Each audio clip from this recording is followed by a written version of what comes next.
Good? That thing's cool. You know? I feel like it's mine. It changed the game. It does. Hey gang, Wes Buck here, Drag Illustrated Magazine, checking in. It's time for another episode of the podcast. I was going to start really laboring over dates and times and really painting vivid pictures of what exactly is going on, what day it is, what time of day it is, what the weather's like, but it felt like a lot of unnecessary work. Plus, I forgot the date. I wasn't sure off the top of my head, so I just decided to roll with it. So here we are. I really wanted to, before the season got much further along, before we got to Gainesville, not to shortchange any of the races that come before Gainesville, but it's always seemed to me like the Gator Nationals just kind of mean it. Like the people are serious about their drag racing down in Gainesville, Florida. And I've always kind of marked my season personally by that race. That's the race that kind of, I don't know, signifies to me that we're in motion. And I thought it was really important for me to get an episode of the podcast out talking about the NHRA season, kind of a little season preview type of thing, some of the storylines that exist right now before we get to Gainesville. It was just really important. I thought, man, if I wait till Gainesville, I'll be on a whole different wavelength by then. It's the Gators. There's all sorts of stuff. Like there will be a billion cars there, and Pro Mods will be running 550s, and Pro Chargers will be breaking all the records, and there will be all these other things to talk about. So the things that I wanted to talk about that kind of happened in the off season and everything else, I need to get that out of the way. So here we go. I'm gonna dive right into it, man. When I look back, a couple things. First off, when I look at the start of the 2020 season, it kind of made me look back and reflect on what I thought were the big happenings in 2019 and what were the high spots and what am I looking forward to. And based on what I saw in 2019, the things that I was really looking forward to in 2020, and this was kind of a punch in the stomach, I was really looking forward to just seeing what's next for Steve Torrence, like seeing the way the 2019 season ended and all the drama in Pomona and the punching and the kicking and screaming and fussing and all the social media drama that ensued following that very well publicized incident between Stephen Torrence and Cameron Ferre there in the shutdown area at Pomona. A staging situation kind of goes awry, tempers flare. You know, Steve Torrence throws a punch or a kind of an open-handed thing, kind of Boss Rutan style, the open hand palm strike, which is actually a pretty devastating move. This part of your hand, you can hurt somebody. Really, you can. Anyways, this whole thing blows up. People are losing their minds about this. I've gotten some really interesting mail over the years. 15 years we've been doing Drag Illustrated Magazine. Shout out to my people. Shout out to the squad.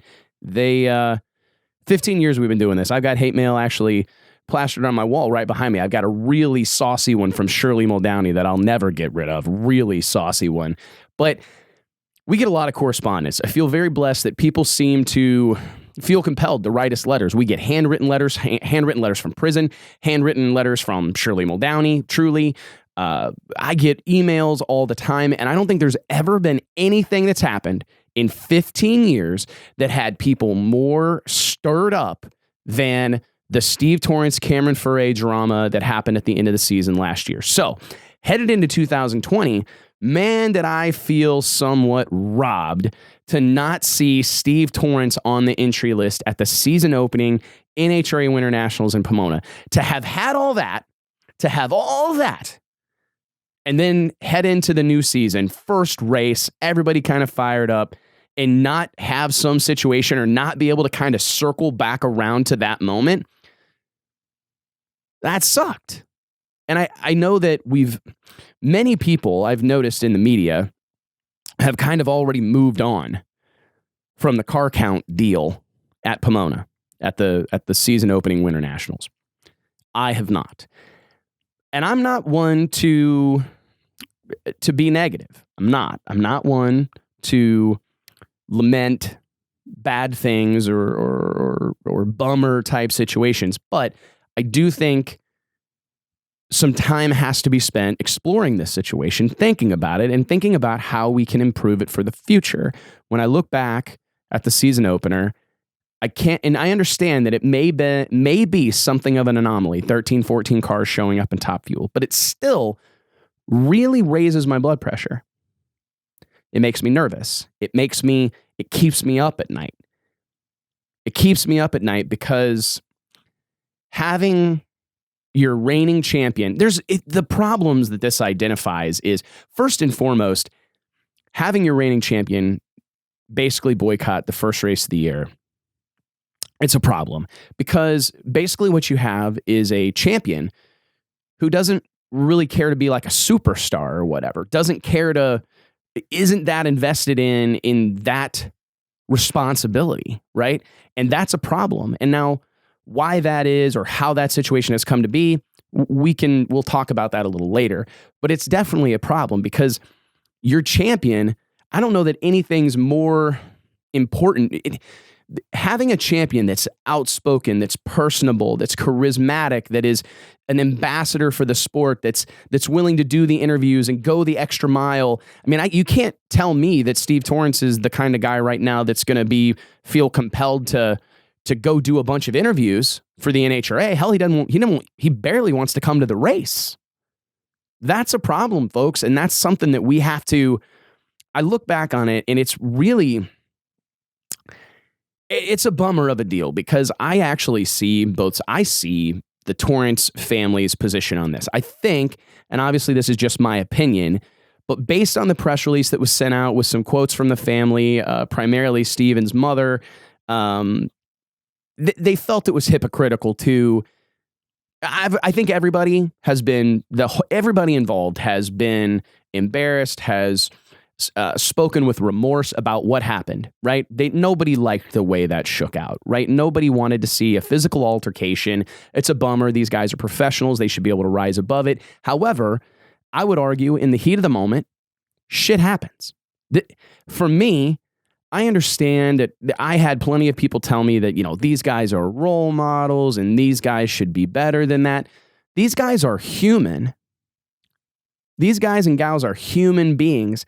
And oftentimes what I have cried for, what I have begged for, is for them to show me they mean it. Show me how much it cares or how much you care. Show me how much this stuff matters to you. That's what I've been looking for from these guys. And I have to say, no matter how you feel about it, in that moment, when Steve Torrence went all sideways and swung on Cameron Ferret, there was no doubt in my mind, this dude really wants to win this world championship. This dude is shook up. This dude is a live wire. And I think that for all the people it turned off, I mean, it was an electric moment. It was a moment that people are going to talk about for a long time. And it was a moment when you really got to see one of these drivers wear their heart on their shirt sleeve. And I understand maybe that was too far. Whatever. Maybe that was too much. Maybe that's too rich for your blood and you don't like it. And your kids watch the broadcast and you felt, bad for having to explain why these guys are putting their hands on each other. I understand that. I've always been one that I feel it's my responsibility as a parent to teach my kids right from wrong, not Fox Sports, not Steve Torrence. I understand that some of these guys, they are, these guys and gals, they do become role models, right? But I mean, I know that I've learned plenty from people of what not to do. I mean, it's part of life, man. Not everybody's perfect. We're an imperfect people. We are. So when that whole situation happened, I can't help but feel like there's some validity to the Torrence family's argument that it's hard for them to accept a financial penalty, something like a $25,000 fine, and have to go to some anger management program, all the while the NHRA is using the altercation as a promotional tool. I understand that's a hypocritical kind of situation. I'm going to tell you this. It makes perfect sense to me. Like if someone hits someone on my TV show, it's going on TV. If y'all hit each other, we're going to put it on TV. I don't care if it makes me a hypocrite.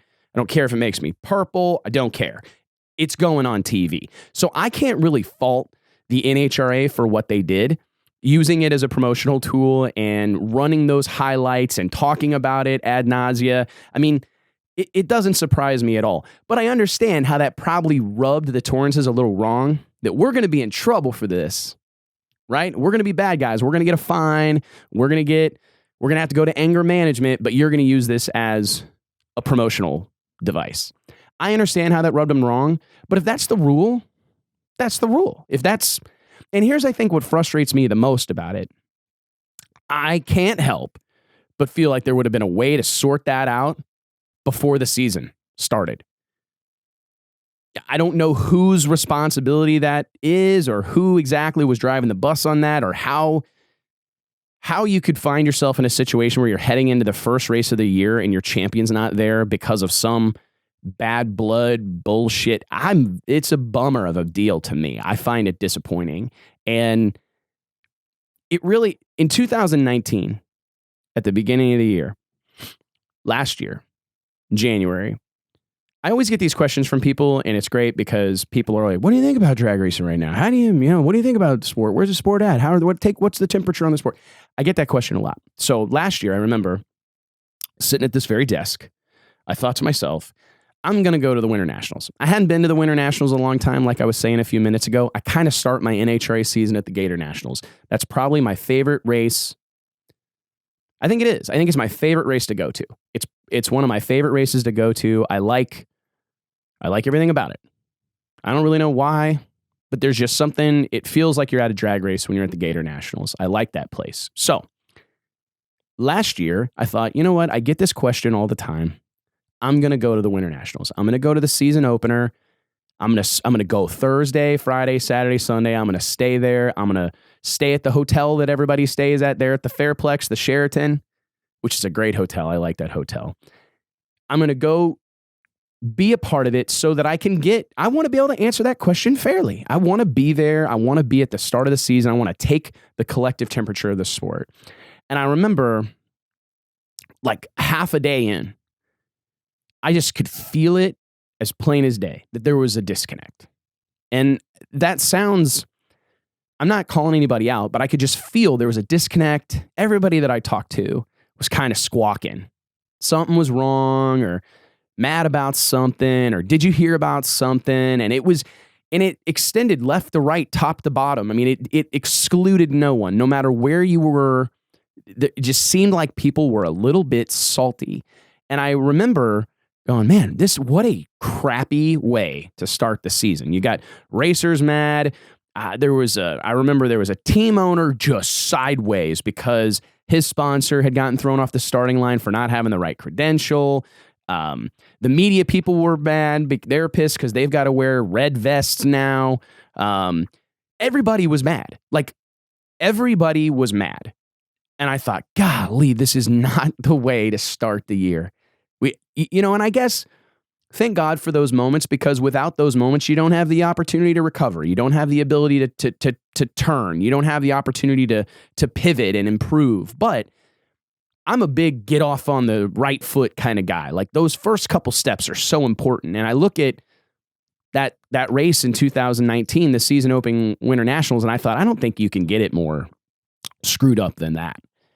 It just felt disjointed. Like I said, from the fans to the sponsors I still sense it today, a massive disconnect. And I don't know that I need any better example than my champion not showing up to the season opening race to prove that disconnect still exists. Like, communication, and this sounds like a self-help seminar, but communication's really important. I've been in plenty of situations where we are kind of over communicating. Shout out to my wife. Kind of over communicating. It is a thing. It's possible to over communicate. No question. Especially when text messaging is involved. But communication can cure a lot of ailments. And when I think about this whole situation and the massive ramifications that it had, when the Torrances don't turn up, turns out Scott Palmer's not coming, Jeff Deal's not coming. There's a whole slew of people that aren't going to come because they are indirectly or directly associated with that team. So it was a huge kick in the balls for the NHRA not to have the Torrances on the property at the season opening Winternationals. And I understand that the NHRA has already rebounded, right? We're heading into the NHRA, the second stop on the NHRA tour, heading to Phoenix, Arizona. Another fantastic event, Wild Horse Motorsports Park. Great facility, great group of people, and they already seem to have rebounded. I think there's 17 cars in Top Fuel, quality cars, 18 or 19 in Funny Car, and 20 per usual pretty well in Pro Stock. So maybe this, again, was an anomaly. But my opinion is that it does bring to light, and this is not a shot at anyone again, this is just a personal observation, that I do feel like this is something that can't happen. It can't happen. And I want to rewind for a moment. I do think that there are those that would argue, oh, you got to be careful with that communicating, right? Because what do they say? You can't let the inmates run the asylum. Agreed. I've managed racetracks. I've run races. I've run a business. I get it. I understand the perils of letting the inmates run the asylum. And there's probably no one in the world that classifies as being an inmate than drag racers. These people are crazy. All of us. We're mad.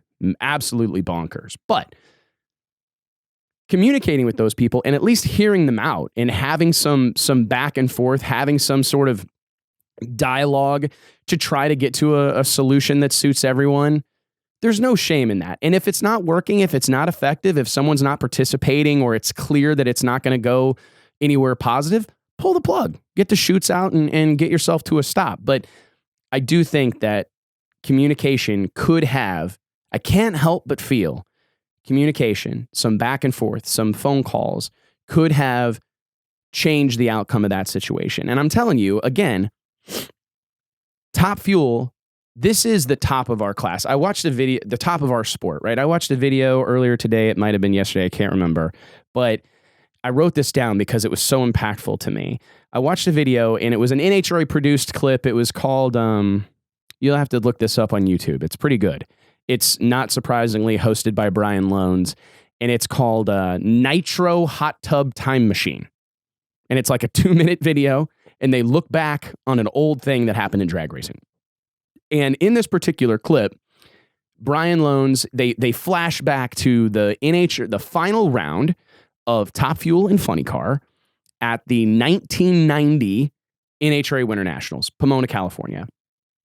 And Steve Evans, God rest his soul, the late Steve Evans, veteran voice of the NHRA, I would argue one of the most iconic voices in sports. Just legendary voice of drag racing. He comes over the airwaves and he refers to Top Fuel as the kings of drag racing. Man, they are. Like, they are the kings. These are the cars, right? I would argue that if you ask some uninitiated, know-nothing, casual person walking down the street to describe to you a drag racing vehicle, they're going to look up. They're going to go, long, skinny, big wing, big tires on the back, little bitty tires on the front, right? I mean, that is the cartoon race car. That's just what people think about. This is the kings. Listen to Steve Evans. He said it. The kings of drag racing. We mustn't find ourselves in a situation where we have a shortage of these cars. This is the highest level. The absolute highest level. The quickest and fastest cars on the planet Earth. We mustn't find ourselves in a situation where we don't have enough of them. And I really believe that no matter whether there's 17 cars that show up in Phoenix, maybe there's 20 Top Fuel cars that show up in Gainesville, I don't care.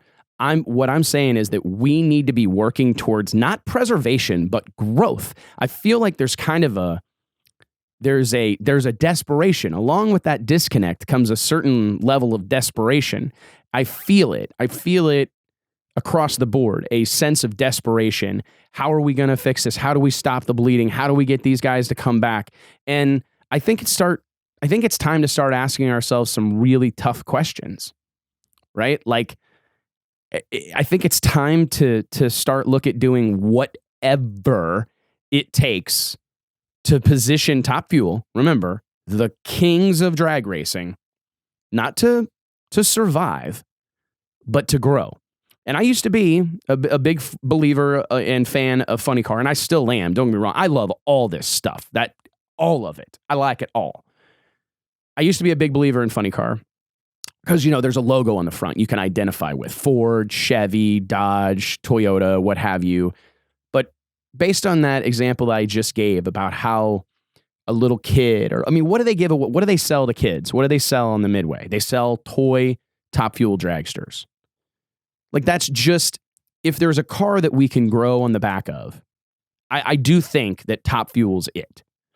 I'm going to make an argument for door slammer racing. Shocker. But just speaking specifically about Top Fuel and the way the sport is currently positioned, I really feel that it is time to start the conversation. And I know some of this is already happening, but I think it maybe needs to happen out in public. I think it needs to be a little bit more well known that discussions are being had. Like, what can we do? Is it less races? Figure it out. I understand that there is a phenomenal example of the power of less races in Pro Stock. In a couple of years ago, the NHRA announced that they'd be reducing the schedule for NHRA Pro Stock from 24 races to 18 races, and it had an immediate impact on the class. You had guys like Bo Butner, who just won a world championship and followed it up with an announcement that he was going to return, because that difference from 24 to 18 races just takes it from a unimaginable burden for a business owner or for someone who isn't necessarily a, pro drag racer who literally all they do is drag race. It makes it relatively manageable. 18 races is still a ton of drag racing, and I would argue that that's probably still too much, but immediately Pro Stock turned around. Immediately we went from a class that everybody was saying its days were numbered to what I would argue as the most stable category in professional drag racing. There's no doubt Pro Stock is the most stable class in professional drag racing. So let's make a tough decision. Do I want to make those phone calls? Do I want to call any of those tracks and tell them that they're about to be in a rotation? No, that's going to probably suck for somebody. Hopefully not me. I guess the phone rings. We're defined by tough decisions, right? That's what it feels like to me. Those are the kind of decisions that can define a generation, like the decision to go to war, right? The decision to run for office, the decision to shorten the schedule. These are tough decisions, but I think there may be a time when we look back and go, man, that was brutal. Do you remember how upset those people were there? Do you remember how the big deal that guy made on social media because of that? It's going to happen. And I would rather have it happen by choice than by force, right? I would rather be ahead of it and try to do something positive than be in a reactive situation, which we seem to be in a lot, right? I would rather be making those tough decisions now than scrambling to make them in a do or die moment. And I don't necessarily have all the answers for that. I'm not saying that any of this is the answer. It's my opinion, which is the whole point of this podcast, is for me to spout off my opinion. It's loads of fun. I enjoy it. I hope you do too. And I'm not saying that reducing the schedule is singularly the thing that will fix everything, but I do believe that it has the potential to make a positive impact. And at the end of the day, we have to find a way to reduce the financial burden of running one of these cars. And I think that, there's obviously time to work with these teams. We have to be asking these crew chiefs, asking these team owners, how can we curtail any of the spending that's going on out here? I don't know, but I see a lot of shit getting blown up. Like, I see a ton of stuff on fire, a ton of stuff in dumpsters after the event. I hear stories of the amount of things that get scrapped. Dear Lord, that seems to be a good starting place. right? Like, how can we stop? How can we curtail some of the explosions and things bursting into flames? It seems like it's happening a lot. And it's directly correlated with the fact that every time we have a race, it seems like the record is being reset. And you talk about letting the inmates run the asylum. I mean, let me get this straight. We're not going to listen to anybody about a rule or whatever, or an appeal to a penalty or a punishment from last year. We're not going to let the inmates run the asylum, right?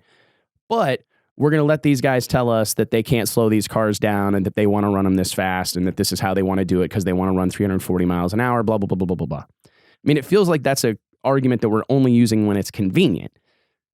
It's time to try to find a way. We have to slow these cars down and in turn make them more affordable to run.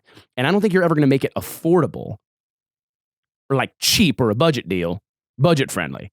You're never going to make it that. It's never going to be Aldi's. Shout out to Aldi's. It's not going to be Aldi's. Top Fuel Racing is not, it's more like Trader Joe's. You know what I mean? It's not going to be Aldi's. But I think a guy can dream, right? We can at least work that direction. You know what I mean? And that's where I'm at with this. And I don't know that enough conversations are being had about how we can try to, the thing that I hear the most frequently from Top Fuel racers, like the ones that are out there beating the brush, trying to get sponsors, trying to live the dream. The thing that I hear the most from people racing Top Fuel that aren't endlessly wealthy, and even from the people that are endlessly wealthy, is that it takes more money to run a nitro team than can be reasonably asked for of a sponsor in exchange for the visibility and exposure generated by a typical team on the NHRA National Event Trail and by a way of the Fox Sports broadcast. Like, it takes $3-4 million to run a Top Fuel team, and getting a corporate sponsor to shell out that kind of bread in 2020 is fucking hard. I don't know that it's being done. That's why even in NASCAR, across the board, you're seeing all these piecemeal kind of sponsorships. You're seeing one sponsor on the side of a car on the door for 8 races, and then that sponsor transitions to the front fender and a new sponsor goes on the door. You're seeing all these piecemeal programs because the cost is just so high. And when I look at drag racing, I'm thinking to myself, like, how can we find ways to make it cost effective? Because you want to talk about, and it's, again, you throwing words around like affordable, cost effective when you're talking about drag racing is laughable. Like, I'm not stupid. I mean, it's funny, right? But you want to talk about a way to make something grow? Give people the opportunity to make money doing it. Like, if you give people the opportunity to make money drag racing, some well-to-do businessman, if you give him the opportunity to field a team for profit, that will grow the sport. The problem right now is that we don't have enough philanthropist drag racing team owners who are willing to just annihilate their net worth going drag racing. There's just not that many of them. Right? Guys like Kenny Bernstein and John Forrest, these Don Schumacher, these guys made money drag racing. The reason they're gone, I mean, and not entirely, but a lot of the reason those guys, they made money drag racing.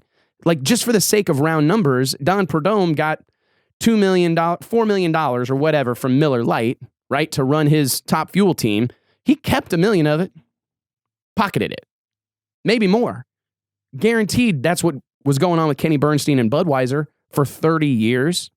That's why he owns a castle in Southern California, right? That's the reason John Force owns a castle in Southern California, is because Castrol for 30 years, he made money. That was a profitable endeavor for John Force, right?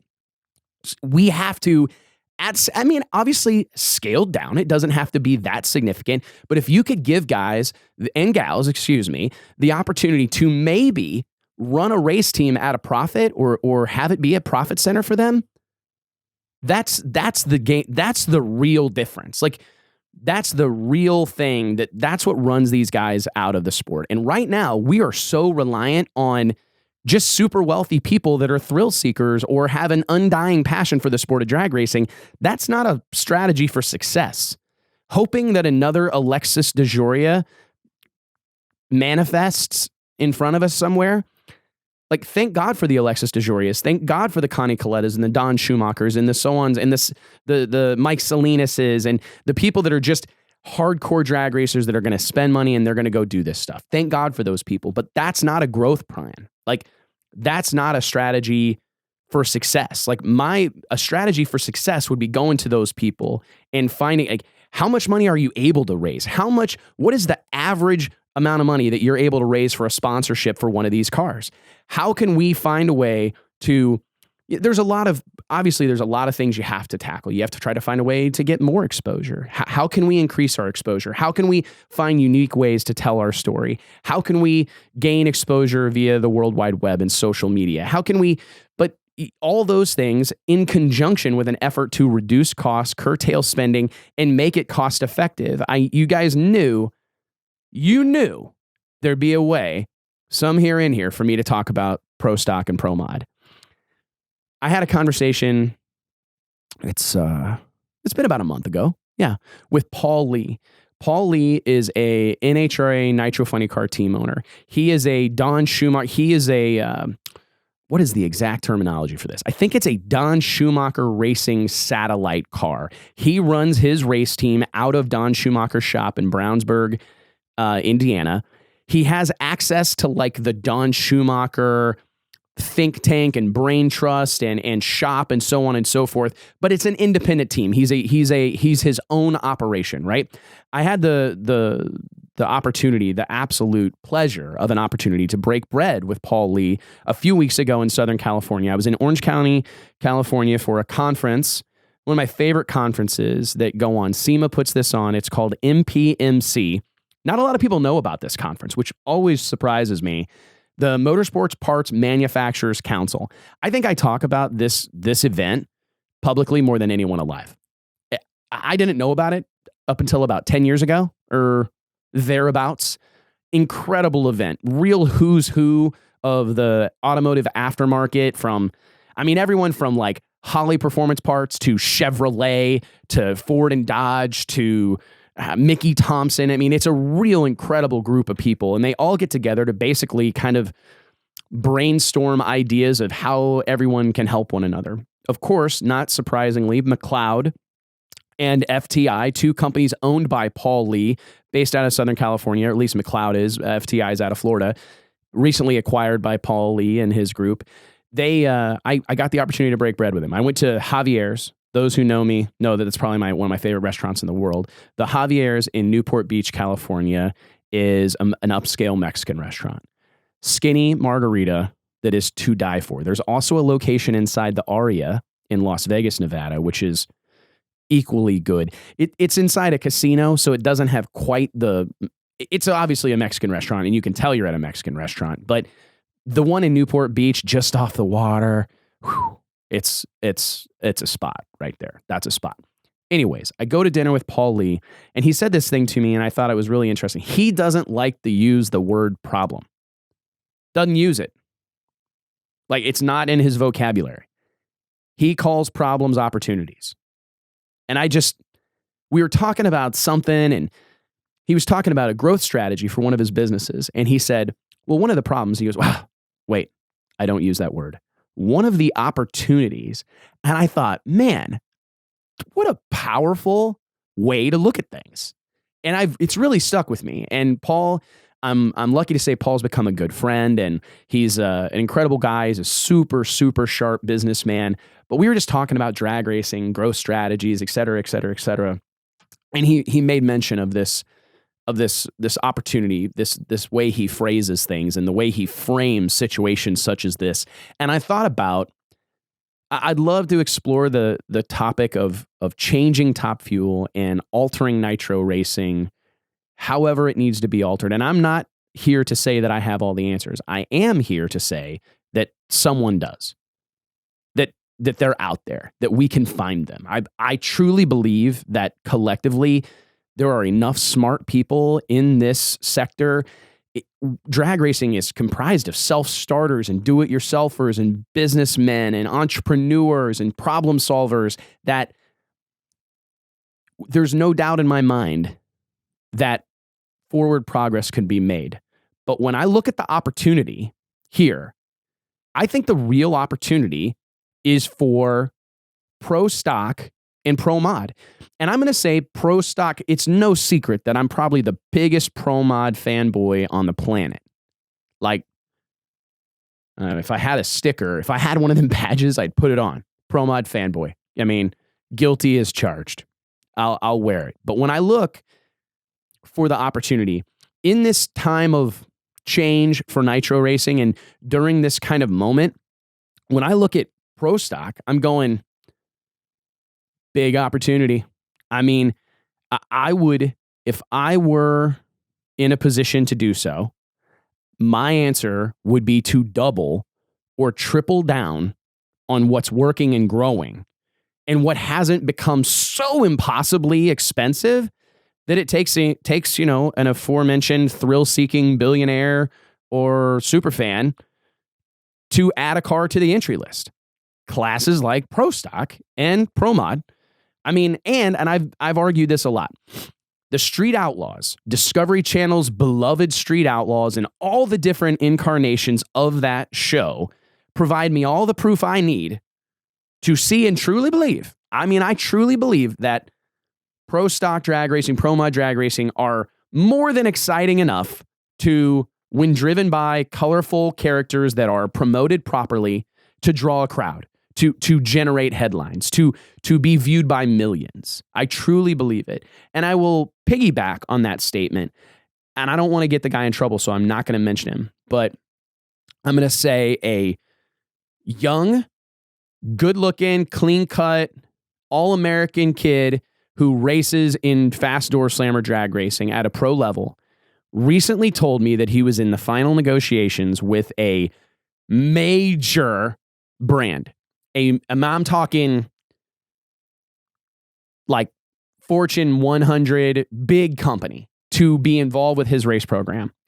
And I asked him this question. I go, hey man, are they excited about Pro Stock or top? I'm going to give this away. Are they excited about the class you're racing? Are they excited about the type of racing you're going to do?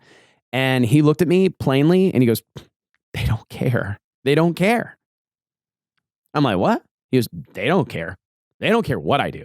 As long as I'm out like professional drag racing, and on a visible stage, they don't care. And I thought, that's interesting. He goes, yeah, they're more interested in me. Like what I choose to drive, it's secondary to being involved with me and kind of using me as a promotional platform. That said, if I'm Joe Top Fuel Racer or Jan Top Fuel Racer, and I'm able to routinely go out and sell sponsorship to race a limited Top Fuel schedule,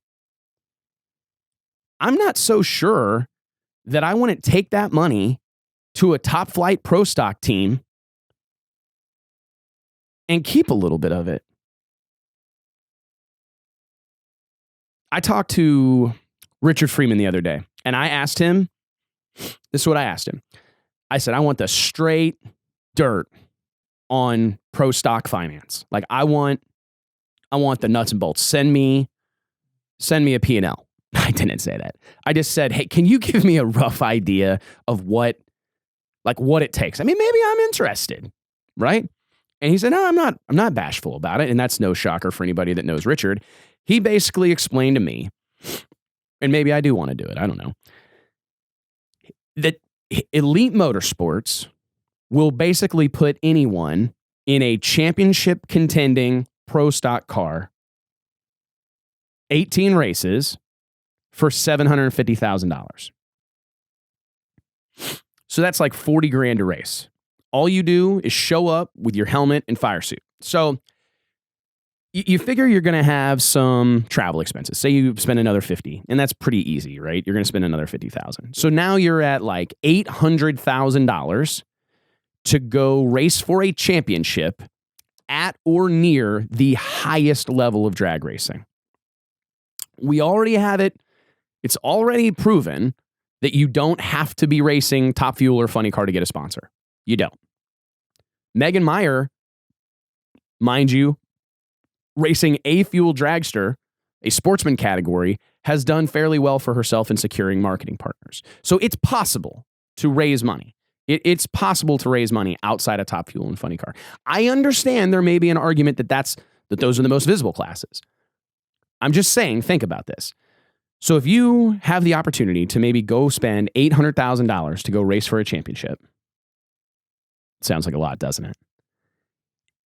But if I'm Leah Pritchett, right, and say I'm maybe able to come up with, maybe I've had the ability to come up with $1 million, right, over the course of the last few years.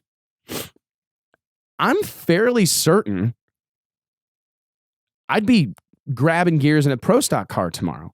I'd take my $1 million, give 800 of it to Elite Motorsports, and they don't take it all at once, right? I mean, you're paying on a quarterly deal or a monthly deal or whatever, and I'm putting 200 grand in my pocket. Do you know what I mean? Because there's plenty of examples of guys that are sponsored and they don't race Top Fuel. You don't have to go. I understand the allure of running the quickest and fastest cars, and I understand that might add to your resume or make your deck a little more sexy or whatever. But the fact is, a lot of these companies don't care. They don't care. They want you to be competitive. They want you to be out running at the front, contending for a championship in the mix, and they want you to be very visible during the along the way. And there's a lot of ways to be visible in 2020. Not just Fox Sports. And I do want to, backtrack here. I was talking to Brian Loans the other day, and he told me that over 1 million people tuned in, 1.13 million people tuned in to the Fox Sports 1 broadcast of the NHRA Winternationals a couple weeks ago. That seems like a big number. That seems like a lot of people paying attention. That's fantastic. And apparently that number goes to like 1.75 million to like 2 million whenever NHRA drag racing's on Big Fox, the network station. So I do believe that between the visibility that you're able to generate in this YouTube, Facebook, Instagram age, coupled with the opportunity to be on major broadcast television like that, I don't know. If I'm NHRA, I'm wondering if I'm not going, hey, Pro Stock's where we got 20 plus cars every race. We got a slew of fresh faces. We got Erica and our reigning champions, a girl from Texas, right? I mean, we got Alex Laughlin. We got legends, Greg Anderson, Jason Line, Jeg Coughlin. We got some new young guys coming up. We got some, the Quadra family. We got some diversity. We got boys, girls. I mean, there's a lot of storylines there, man. And if that's where a lump sum of your racers are, I just don't understand why you wouldn't pour fuel on that fire.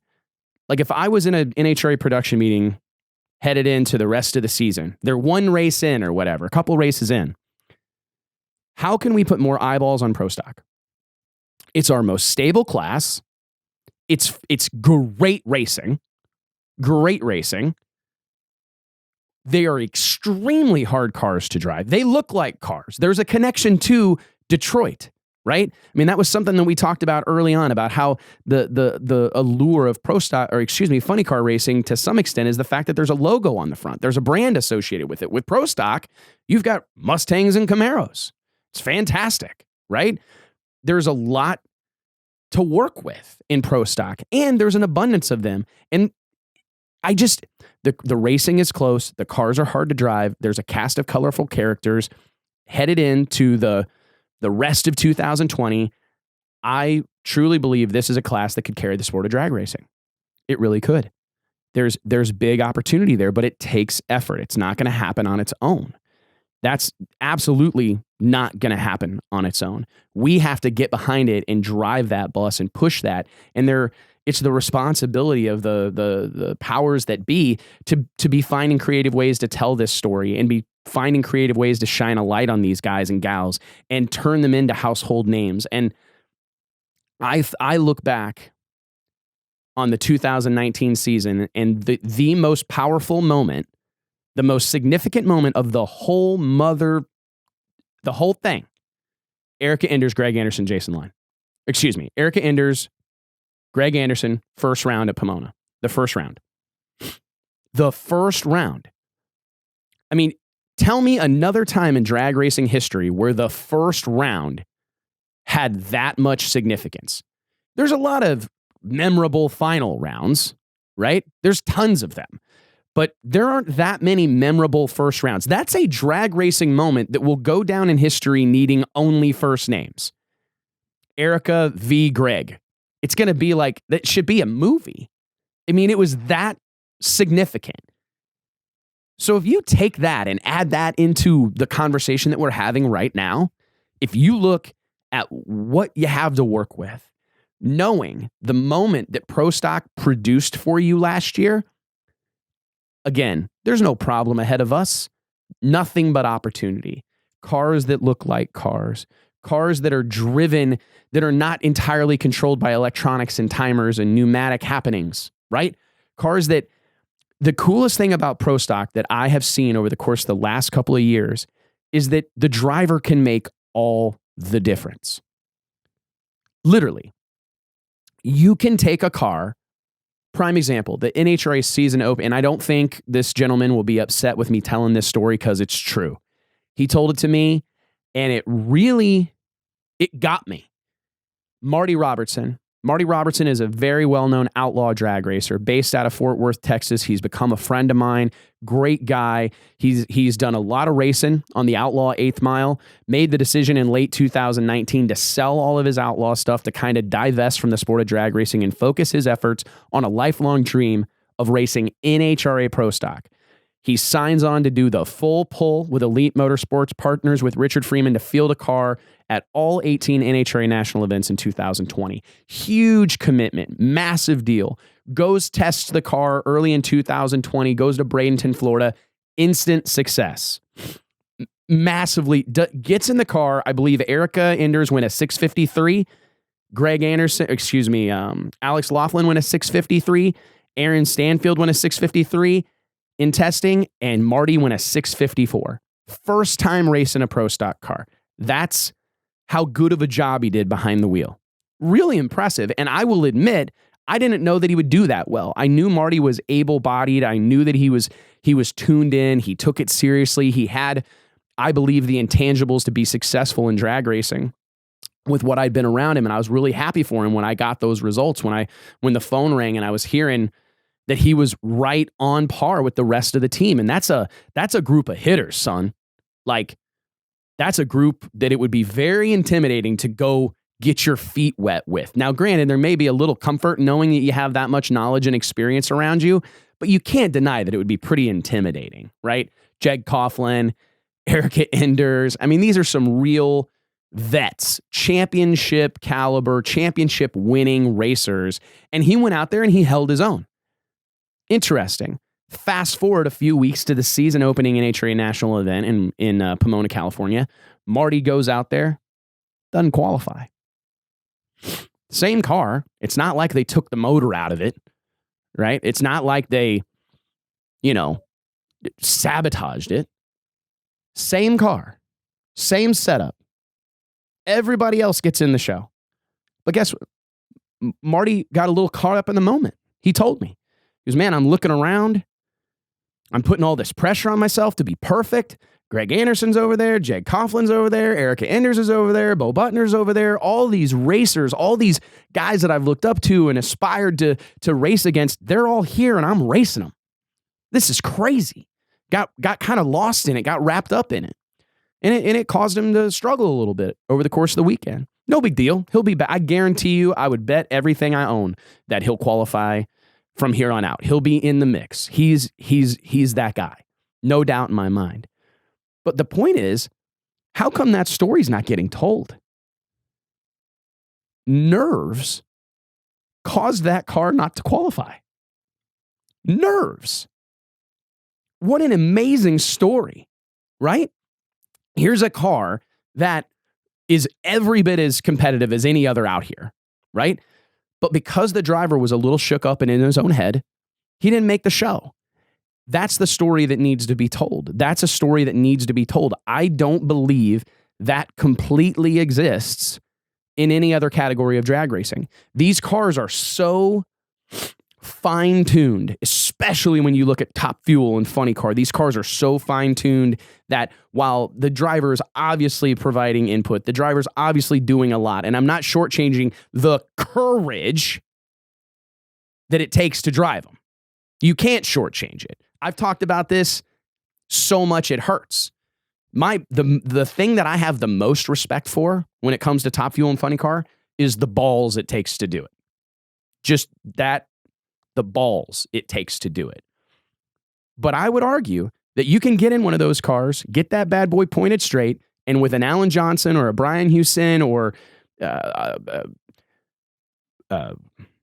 Aaron Brooks, Jason McCullough, all these Top Fuel super geniuses, you can get one of those guys, and they're gonna